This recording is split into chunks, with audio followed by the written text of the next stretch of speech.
5 আগস্টের পর থেকেই ভালো নেই সাকিব আল হাসান। একের পর এক মাঠের বাইরের ঘটনায় খবরের শিরোনামে সাবেক বিশ্বসেরা অলরাউন্ডার। বিগত সরকারের সংসদ সদস্য হওয়ার কারণে হত্যা মামলার আসামি হতে হয় তাকে। মাঠে ফিরে অবসর নিতে চাইলেও জনমানুষের বিক্ষোভের কারণে সম্ভব হয়নি সেটাও। এর মাঝেই আবার বোলিং অ্যাকশন নিয়েও আইসিসির নিষেধাজ্ঞায় পড়েন সাকিব আল হাসান। কিন্তু এত কিছুর পরও আশা ছিল আবারও ফিরবেন সাকিব, আরও একবার হয়তো মাঠে নামবেন লাল সবুজের জার্সি গায়ে।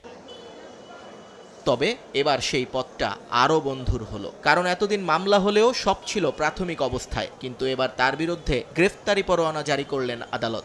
আইএফআইসি ব্যাংকের চেক ডিসঅনার মামলায় ঢাকার অতিরিক্ত চিফ মেট্রোপলিটন ম্যাজিস্ট্রেট জিয়াদুর রহমানের আদালত এ আদেশ দেন। সাকিব ছাড়াও এ মামলায় আরও 3 জনের বিরুদ্ধে গ্রেফতারি পরোয়ানা জারি করা হয়েছে।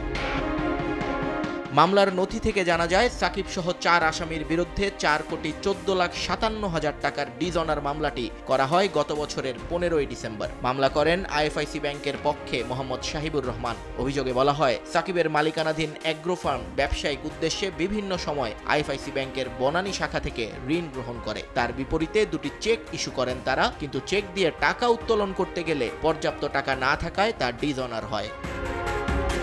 পরে 18ই ডিসেম্বর এ মামলায় আসামিদের আদালতে হাজির হওয়ার জন্য আদেশ দেওয়া হয়, কিন্তু আসামিদের পক্ষ থেকে আদালতে হাজির না হওয়া এবং কোনো কিছু না জানানোয় রোববার গ্রেফতারি পরোয়ানা জারি করা হলো।